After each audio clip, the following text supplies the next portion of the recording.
Assalamualaikum warahmatullahi wabarakatuh. Bertemu lagi dengan saya Melaini Masta Putri. Di sini saya akan menjelaskan materi tentang mengintegrasikan kecerdasan spiritual dalam strategi bisnis.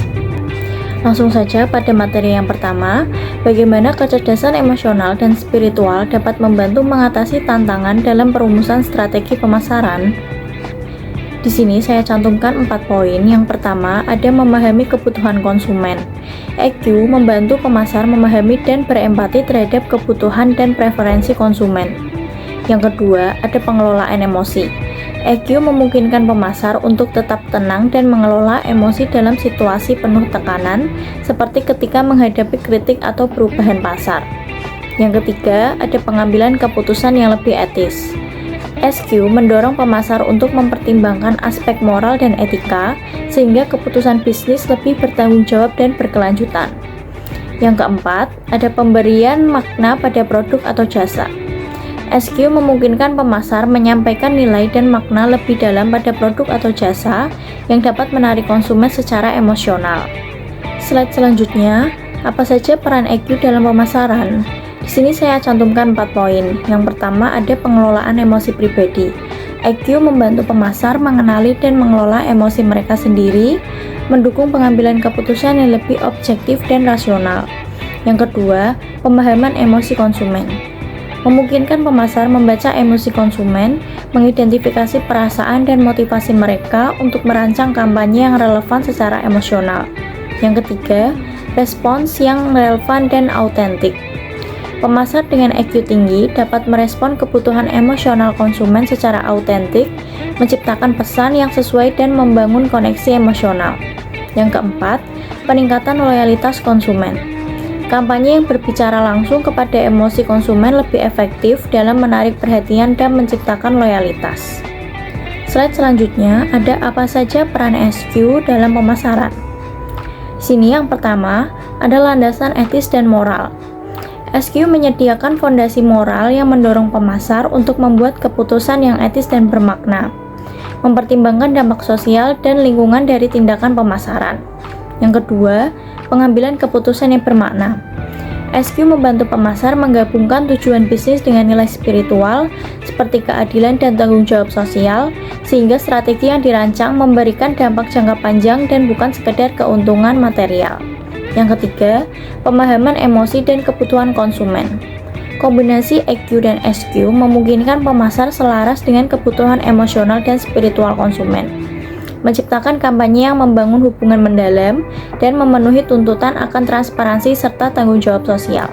Poin yang keempat, adaptasi dalam situasi berubah.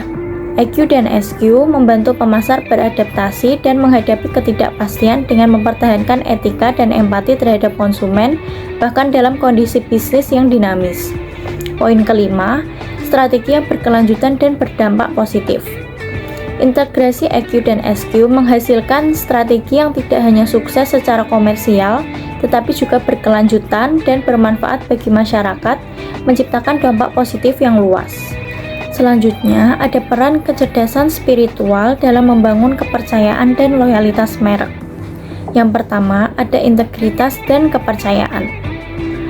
SQ mendorong merek untuk bertingkat dengan integritas, memastikan bahwa tindakan dan keputusan konsisten dengan nilai-nilai spiritual. Yang kedua, keadilan dan tanggung jawab sosial. Prinsip keadilan dan tanggung jawab sosial dalam SQ menciptakan lingkungan di mana merek menunjukkan kepedulian terhadap kesejahteraan masyarakat. Yang ketiga, loyalitas yang lebih dalam. Merek yang dipandang autentik dan fokus pada keberlanjutan cenderung menarik konsumen dengan nilai serupa. Hubungan yang dibangun atas dasar keselarasan nilai spiritual menghasilkan loyalitas yang lebih besar, di mana konsumen melihat merek sebagai mitra dalam menciptakan dampak positif. Slide selanjutnya, nilai-nilai spiritual sebagai landasan etis dalam pemasaran. Nilai-nilai spiritual seperti empati, integritas, tanggung jawab sosial, dan kesadaran lingkungan dapat berfungsi sebagai landasan etis dalam praktik pemasaran. Dengan empati, pemasar dapat lebih memahami dan merespon kebutuhan emosional konsumen, menciptakan pesan yang lebih personal dan relevan. Pemasar berbasis nilai spiritual memungkinkan perusahaan untuk membangun hubungan yang lebih bermakna dengan konsumen, memastikan bahwa mereka dilihat secara entitas yang peduli terhadap kesejahteraan dunia, bukan hanya keuntungan. Di slide yang terakhir ini, ada studi kasus perusahaan yang menggunakan prinsip spiritual dalam brand positioning. Perusahaan ini adalah IKEA. IKEA berhasil menerapkan prinsip spiritual dalam brand positioningnya dengan memfokuskan pada keberlanjutan dan tanggung jawab sosial. Terlihat dari penggunaan bahan ramah lingkungan seperti kayu yang diperoleh secara bertanggung jawab dan produk yang dapat didaur ulang. Melalui kampanye People and Planet Positive, IKEA berkomitmen untuk mengurangi dampak lingkungan dan mempromosikan gaya hidup berkelanjutan bagi konsumennya. Sekian penjelasan materi dari saya. Terima kasih. Wassalamualaikum warahmatullahi wabarakatuh.